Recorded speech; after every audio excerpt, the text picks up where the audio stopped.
Friends, welcome back to the new edition of Flavors and Knowledge podcast. I am your host, Lily Parker.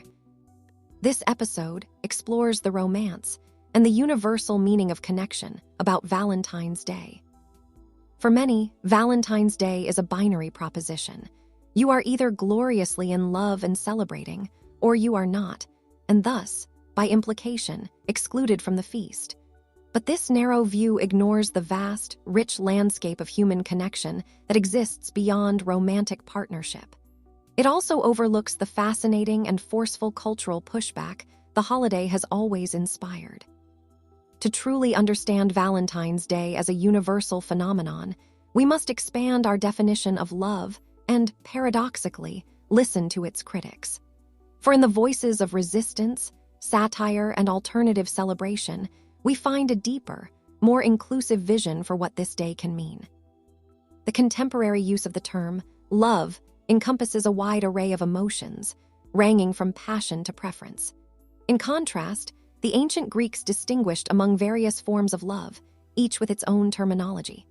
Eros denotes romantic and passionate love, which is the form most prominently commercialized on Valentine's Day. Philia refers to deep friendship and mutual respect, representing bonds between close friends and companions. Storge signifies familial affection, such as the love between parents and children or among siblings. Agape embodies selfless, universal love, characterized by compassion and altruism. Historically, Valentine's Day has offered opportunities to celebrate all these forms of love. For example, handwritten notes were frequently exchanged among friends in the 18th century. Emphasizing this broader conceptualization allows the holiday to transcend its exclusive association with romantic relationships and fosters inclusivity. This theoretical expansion is not just ancient philosophy.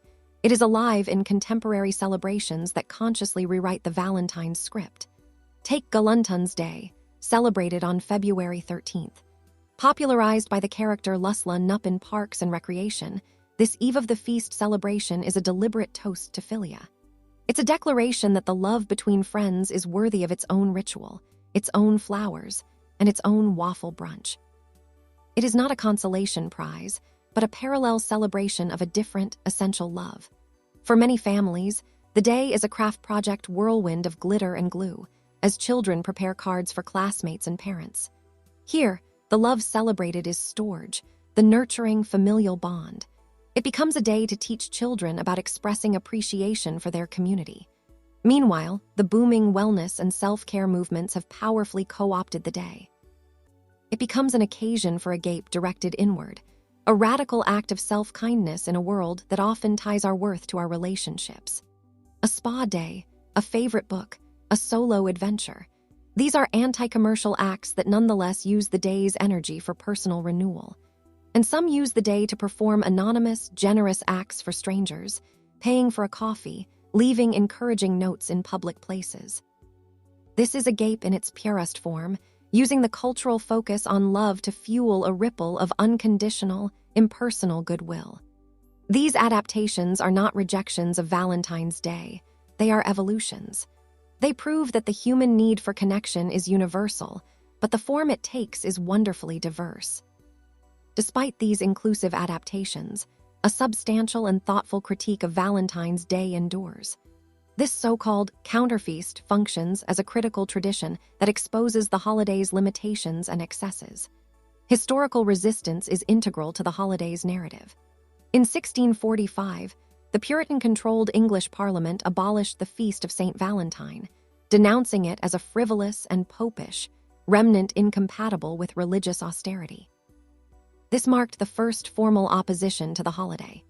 In subsequent centuries, secular critiques emerged, particularly from feminist and sociological perspectives, which argued that Valentine's Day perpetuates patriarchal courtship norms and commodifies emotional expression, transforming intimate sentiments into obligatory commercial transactions. This is all for now. We hope it was to your interest. Follow us on the next round for another exciting segment filled with history and curiosities. For now, eat well and stay well. Thanks for listening.